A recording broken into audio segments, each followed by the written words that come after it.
Good morning, everyone, and welcome to 102.6 S4K Radio. I am your host, Chase Coburn, joined by Matthew Heiserman and Jacob Muncie. And real quick, before we get into our show, please be sure if you want to call in, please call 1-800-SBC. Again, that is 1-800-SBC. We will open the call lines later. Matt, Jacob, it's great to be here today on a lovely sunny morning in Baltimore, Maryland. But first, I think we have to talk about it. The NBA draft is tomorrow.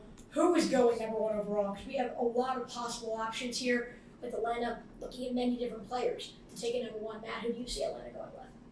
I mean, here I think it's pretty obvious. The Hawks have the first overall pick. There's rumors of them potentially trading it, but I don't think that that's the route they take. Instead, I believe that they take Alex Sarr with the first overall pick in the draft. After all, they did get DeJounte Murray not very long ago to help on defense, and it just didn't really work out. Of course, you have Trae Young. We don't need to explain that he's not the best defender. If they lose Clint Capella, they're going to need another big man to be able to hold down the paint. So overall, I think he's going to fit their system and bring that extra defense that team always needed. But I'm interested to hear what Jacob has.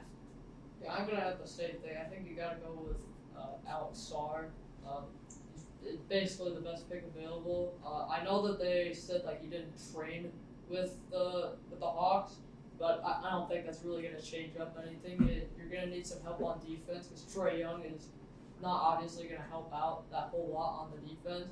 Also, there's been rumor that he might want to get out of Atlanta, which might even make it even more to go up and get Alex Sarr. Well, see, here's the interesting thing is ESPN's Jonathan Givony mentions that he thinks it is a near lock that Alex Sarr goes number 2 to Washington because considering he has not held a workout or had any interest really in heading to Atlanta, and Zachary Reese and Donovan Clingan also seem like possible options. So it will get very interesting very, very quickly.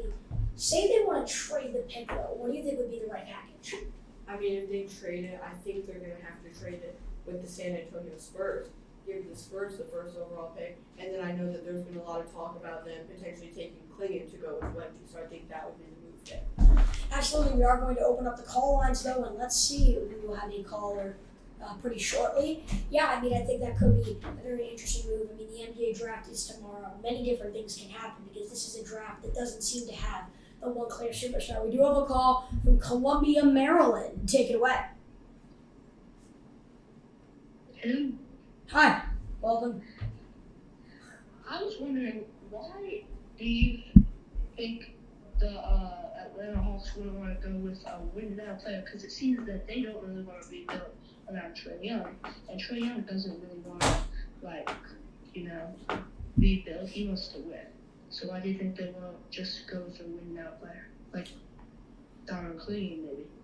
Right, and that's an interesting point. Thank you, Leo, for calling in. And that's a really interesting point because Donovan Clingan has been someone that Atlanta has shown interest in. He was the national champion, one of the better defenders.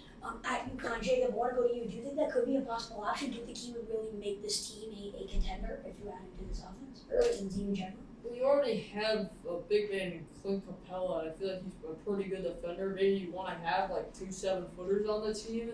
Maybe that'll help underneath, but I don't really see the need in having 2 big men underneath. I feel like Alex Sarr would be a better option than Donovan Clingan.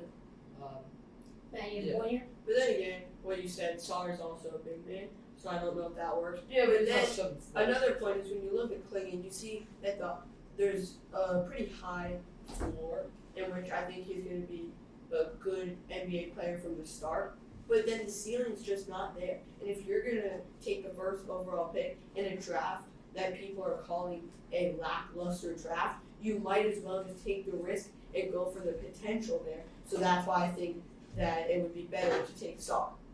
Yes, there are many different options, and Atlanta couldn't even trade the pick as well. The NBA draft is going to be very, very interesting. However, we are going to wrap up this show, but before we do so, we need to mention that this segment was brought to you by MLW. Catch the best football action on the internet, on their YouTube page, MLW Football, and on all of their socials. Also, they have a summer of stadiums tour that is headed to many major league and minor league baseball parks around the country. And look for play-by-plays call of the day after the first game of every series video posted on their YouTube page. Thank you guys so much for tuning in to 102.6 S4K Radio alongside Matthew Heiserman and Jacob Muncie. I'm Chase Coburn. Have a great rest of your morning.